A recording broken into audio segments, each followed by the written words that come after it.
Nerakanya hidup. Kalau kamu punya 4 karakter ini, pasti isinya susah terus, gak ada senangnya.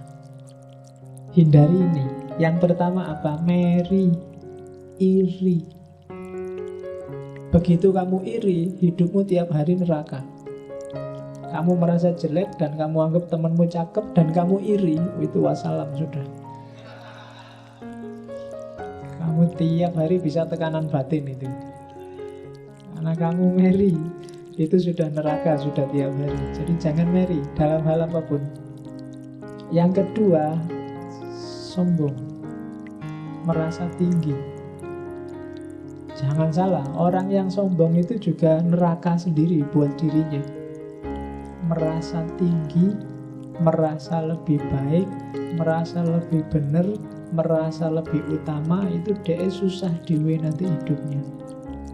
Dia akan memposisikan dirinya untuk selalu kelihatan lebih baik, selalu kelihatan lebih tinggi, selalu kelihatan lebih utama.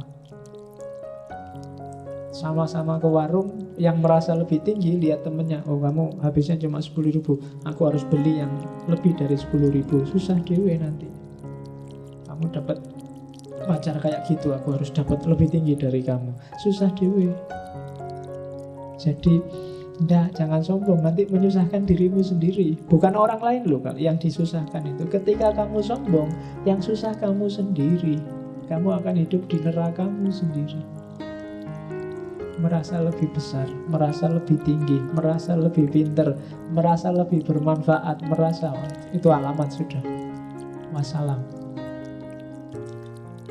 Jadi jangan pambegan, jangan sombong. Yang ketiga, jangan getun. Getun itu kecewa dengan yang sudah terjadi. Orang yang selalu meratapi masa lalu tidak akan bahagia. Coba kemarin begitu, coba kemarin begini, wassalam sudah. Kamu tidak akan bahagia. Dan yang keempat, sumelang. Sumelang itu khawatir, menyesal terhadap masa lalu dan khawatir masa depan. Besok gimana ya? Yang akan datang kayak gimana ya? Bisa nggak ya aku? Mampu nggak ya aku? Alamat juga kamu akan hidup kayak di neraka dunia. Jangan meri, jangan sombong, jangan kecewa, dan jangan khawatir. Kalau kamu meri, sombong, getun, dan khawatir, sumelang, maka hidupmu tidak nyaman, kamu pasti nggak bahagia. Kamu akan hidup kayak di nerakanya dunia. Jadi ini rumus negatifnya itu.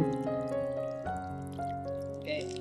Terus yang 4 hal itu kalau di rumusnya Surya Mentaram yang bikin tatu. Raos tatu kalau raos ciloko. Merasa terluka dan merasa celaka. Ciloko menduwung, celaka yang berkelanjutan. Sebenarnya itu hanya rasamu, raos. Terus ini teori panjangnya. Iri itu berarti merasa kalah terhadap orang lain. Kalau sombong itu merasa menang terhadap orang lain. Iri itu kan merasa kalah. Tadi temenmu cakep, kamu tidak cakep, itu kan kamu merasa kalah. Akhirnya iri. Orang yang iri itu pasti levelnya di bawah yang dia iri.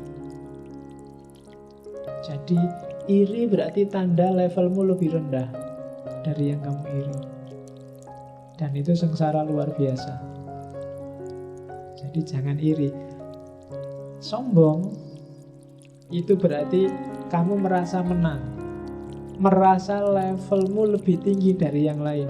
Dan itu bahaya, karena kamu menyusahkan dirimu sendiri. Jangan dianggap yang di atas itu enak. Lebih enak dianggap orang miskin, dianggap orang jelek, dianggap orang daripada kamu dianggap anak soleh, dianggap anak baik, dianggap orang itu abot. Apalagi kamu merasa saya anak soleh loh, itu beban wis. Kamu ada adzan harus ke masjid.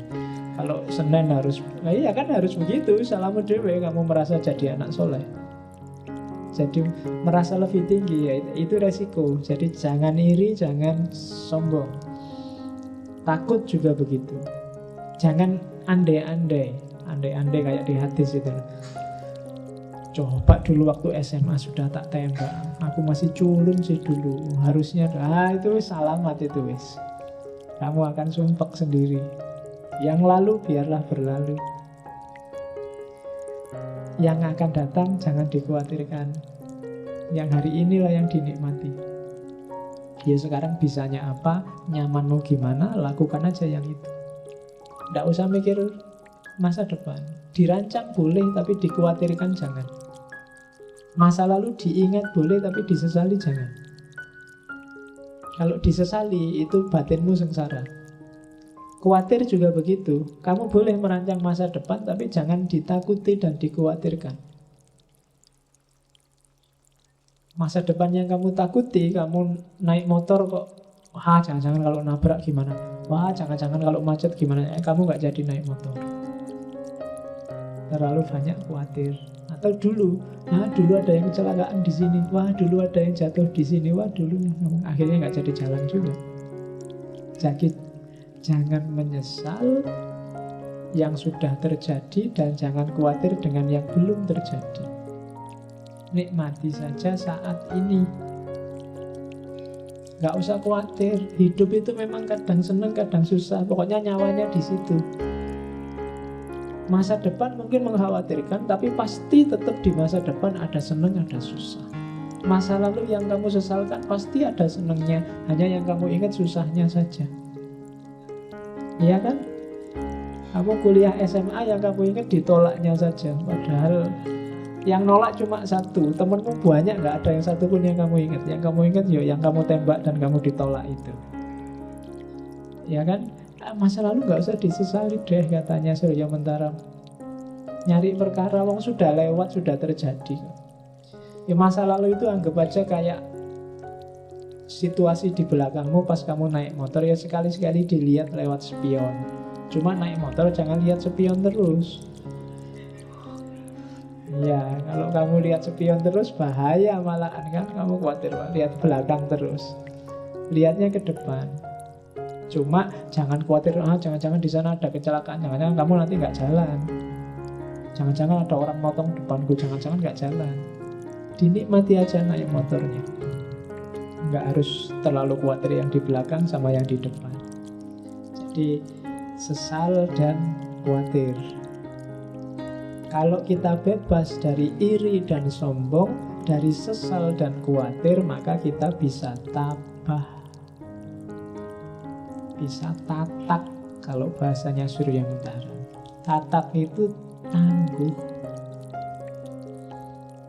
Kenapa orang jadi tangguh? Karena dia ngerti filosofinya hidup.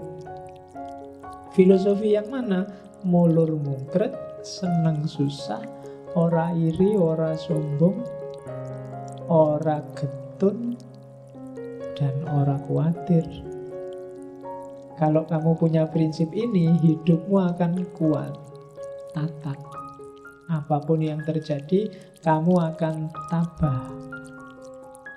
Tidak usah takut dengan kesusahan. Sesusah apapun orang, pada saatnya akan ganti jadi seneng.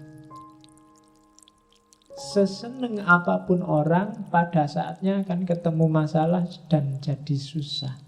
Entah masalah besar, entah masalah kecil. Maka solusinya bukan jangan sampai kita susah atau semoga kita seneng terus, tapi solusinya adalah pahami ritme seneng dan susah. Di situ kita bisa tabah. Tabah itu tatak. Tatak itu gak cuma kalau ada kesedihan, pas seneng juga harus tatak. Seneng luar biasa tiba-tiba dapat undian mobil, dapat undian rumah. Nah itu tatak. Kalau tidak kuat tiba-tiba pingsan kamu, alhamdulillah dapat rumah. Tidak, dapat rumah biasa aja, lumayan.